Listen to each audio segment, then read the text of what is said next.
Redefining Poverty, a quantitative look at capabilities by Ashley Faullkner and Cole Rosenberger.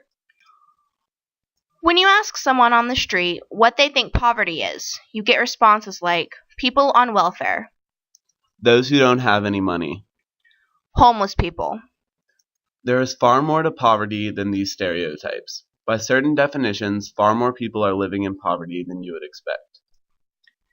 Merriam-Webster's dictionary defines poverty as the state of one who lacks a usual or socially acceptable amount of money or material possessions. The issue with this definition is the fact that it only covers monetary and material issues associated with poverty. There is more needed to live a dignified life than just money. For this reason, we have decided to define poverty as lacking sufficient economic resources as well as the capabilities necessary to live a moderately dignified life. We chose to define poverty by this definition because we feel that many of Nussbaum's 10 central capabilities alongside the monetary issues are essential in measuring inadequacies in human dignity. We feel that a portion of the issues facing those impoverished can be solved through monetary means, the best measurement for this being the supplemental poverty measure, referred to from here on out as the SPM. However, this is only half of the story in the issue of poverty. Human capabilities must be addressed in order for one to have a dignified life. These issues, as explained later, are best approached through public policy, community programs, and legislation.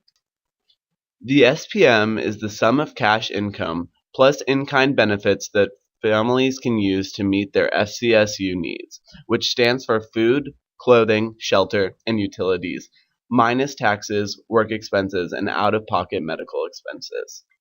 This threshold is set at 33rd percentile of the FCSU needs for families with exactly 2 children and then multiplied by 1.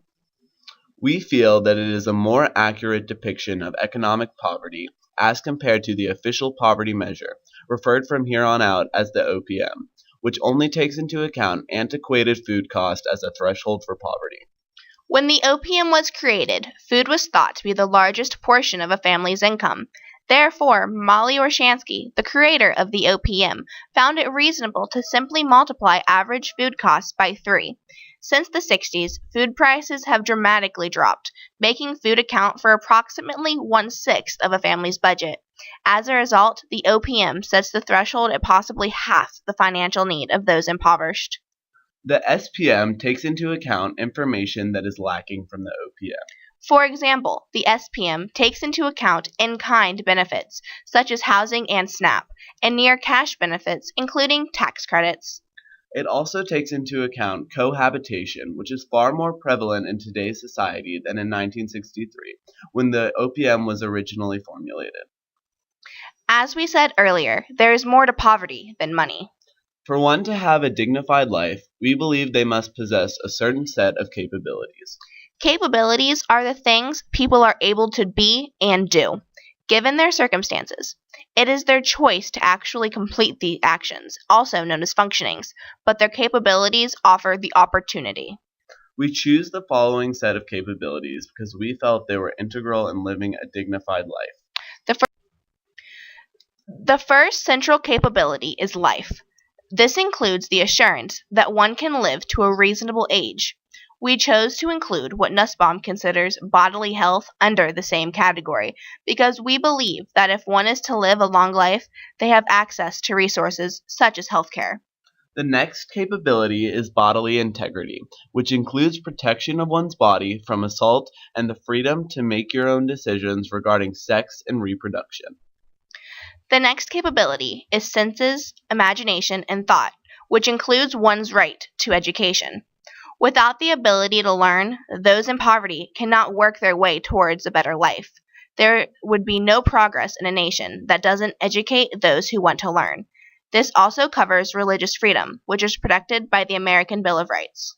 Practical reason ensures that we are able to make our own conceptions of good and bad and have control in our life's pathway. This capability is important because without the ability to make your own decisions, there is no way to make improvement. Affiliation is necessary because it is one's ability to interact in a society without discrimination. How can someone have dignity if they feel ashamed and can't participate in society? They can't. In the United States, our laws don't necessarily protect emotions, but they protect actions that are usually associated with the ability to have emotions, such as love and grief. They also protect us from living in fear. The last central capability, in our opinion, is control over one's environment. This is meant from a political and material standpoint. This again is covered mostly by the constitutional rights assured to all Americans. From a political standpoint, everyone is allowed to express their beliefs and vote if they are above the age of 18 and registered. In addition, materialistically, one has the right to own property and hold any job they are qualified for, regardless of race or gender. As for Nussbaum's central capabilities of play and other species, we do not believe that they are absolutely necessary to live a dignified life. The importance of them varies from individuals. While there is no perfect measurement for a threshold on capabilities, capabilities can be measured comparatively on a community level. For example, in regards to life, a city has life expectancy far below that of a national average. It can be assumed that those citizens don't have proper access to that capability. This can be improved by adding programs to promote well-being such as self-defense and anti-tobacco initiatives. We don't view these central capabilities in the same light as Nussbaum. We believe these capabilities are simply stepping stones to a successful and dignified life. Therefore, it is not essential for all of these capabilities to be possessed in order to not be impoverished. There seems to be a reciprocal relationship between one's income and one's capabilities.